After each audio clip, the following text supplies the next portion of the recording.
Hi, in this presentation we're going to talk about how you pair the Bluetooth capabilities within the IntelliPAP 2 with an Android or iPhone. We want to show you a video on how this is done, really simply something you can refer back to. Give you some helpful hints on things you might want to keep in mind when you're discussing this with your providers.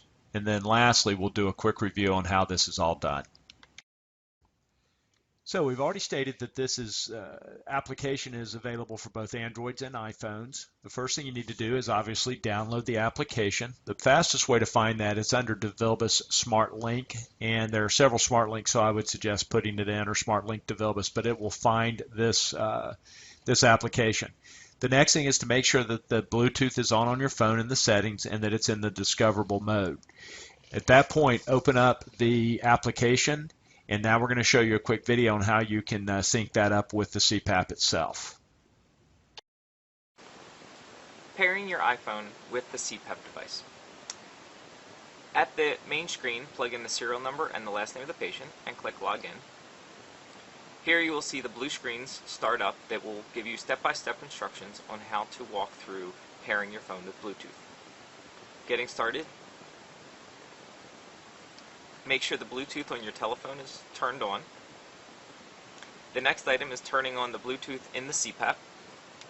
You will find this by going to the Add-ons menu, Bluetooth, and click Search.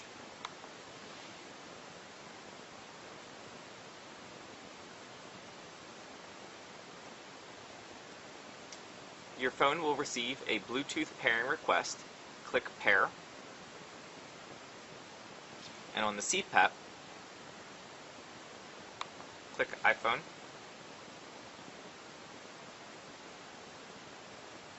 It will now update the data, and on the CPAP, you will see success.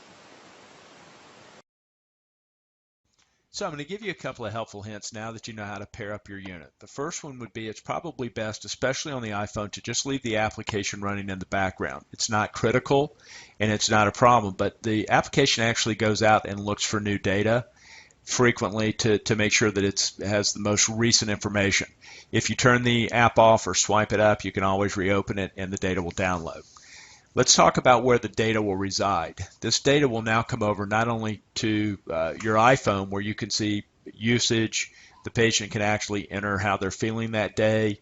You'll see certain clinical information like their apnea-hypopnea index. You'll see a leakage on their mask. You'll also see some other critical indicators. The other place will be on the desktop application. So this will actually be a software that's loaded to the computer for the provider.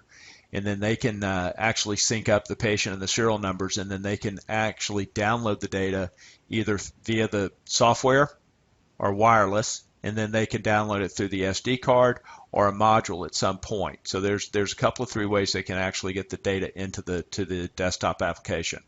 And then the last place will be the cloud-based application, and this is one that's in development now that'll be available shortly, and we'll give you more training on that when it is available. So let's just review this process one more time. You need to download the application for the particular phone that the patient will be using or for the particular phone you'll be using. Then you want to open the application. When it's open, you want to enter the patient's name and the serial number. So the last things you need to do to make sure that you can actually get the data out is you need to make sure that the Bluetooth is turned on the phone, as we've discussed. Secondly, you want to go to the Add-on menu on the CPAP. Select Bluetooth, and then go down one and select Search. Once your phone appears, select that phone.